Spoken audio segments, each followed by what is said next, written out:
जय हिंद बंधुरा देखुन बंधुरा भारत और तुर्कीर माझे प्रथम युद्ध शुरू হয় কিন্তু কথা থেকে কিন্তু এখন এই যুদ্ধ পৌঁছে গেছে কথা থেকে হাতিয়ার পর্যন্ত।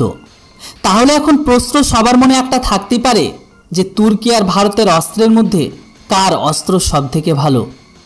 কেননা আমি আপনি গোটা বিশ্ব দেখেছে তুর্কির অস্ত্রের প্রচার, কিন্তু এখন তুর্কির অস্ত্রের উপর যে সমস্ত রিপোর্টগুলো বেরিয়ে আসছে না সেগুলো শুনলে অবশ্যই আপনারা চমকে উঠবেন। কারণ একটাই যে তুর্কির একটি অস্ত্রের ওপর তুর্কির সেনা ভারতের অস্ত্রের নাম নিয়ে অনেক বড় একটা দাবিকে তো করেই ফেলেছে। আর তুর্কির সেনা এই দাবি করার পরে ভারত আর তুর্কির মাঝে একটা বাকযুদ্ধ শুরু হয়। তবে এই খবরটির আগে যাবার আগে আমি আপনাদের একটা পয়েন্ট বলে দিই, মানে ভারত আর পাকিস্তানের মাঝে যখন কিছুদিন আগে খণ্ডযুদ্ধ হওয়ার পরে থেকে ভারত কিন্তু আমাদের স্বদেশীয় অস্ত্রের উপর অনেক বেশি প্রাথমিকতাকে দিচ্ছে, কিন্তু এই দিক থেকে দেখলে আবার পাকিস্তান নিজেদের স্বদেশী অস্ত্রের উপর কোনো ভরসাই করছে না। কারণ পাকিস্তান এখন তুর্কির অস্ত্রের পেছনে হাত ধুয়ে লেগে পড়েছে। অন্যদিকে আবার পাকিস্তান সেনাবাহিনীর শেষ আস্থা তুর্কির সেনাবাহিনী পাকিস্তানকে বড় রকমের একটা ঝটকা দিয়েই দিল।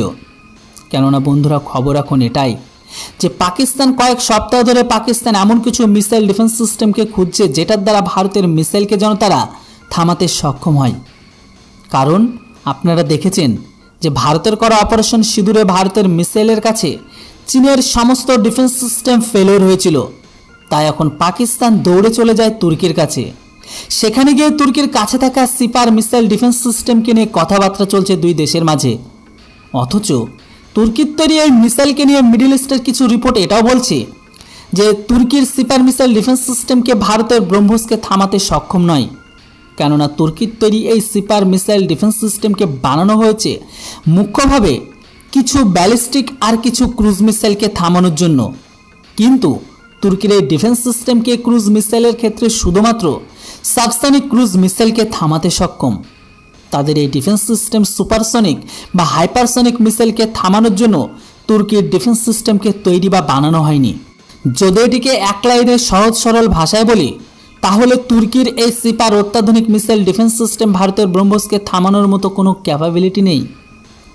পাকিস্তান এখানে তো ঝটকা পাচ্ছেই, প্লাস এর সাথে সাথে তুর্কির তার এই ডিফেন্স সিস্টেমের অনেক কিছু পার্সোনাল প্রবলেম আর অনেক কিছু সিক্রেটের জন্য এই সিপার মিসাইল ডিফেন্স সিস্টেম পাকিস্তানকে দিতে রাজি নয়।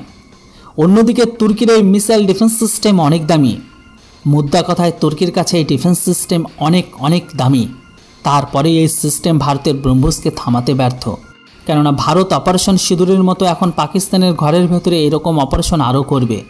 এমতো অবস্থায় যদি তুর্কির ডিফেন্স সিস্টেম যদি প্রথমে ফেলিওর প্রমাণিত হয় তাহলে তুর্কির অস্ত্র ব্যবসা বা বিজনেস একদম বড় ঝটকা পেয়ে লাটে উঠে যাবে। এছাড়া তুর্কির সবথেকে হাইপ তৈরি করা ড্রোন ভারতের কাছে এসে ধ্বংস হয়েছে। অন্যদিকে আবার তুর্কির টেকনোলজিও পাকিস্তান ঘরের ভেতরে চুরি হওয়ার সম্ভাবনা রয়েছে। তাই তো এখন পাকিস্তানের ইয়ারানা দোস্ত তুর্কিও তাদের সব থেকে দামি ডিফেন্স সিস্টেম দেওয়া থেকে দূরে আছে।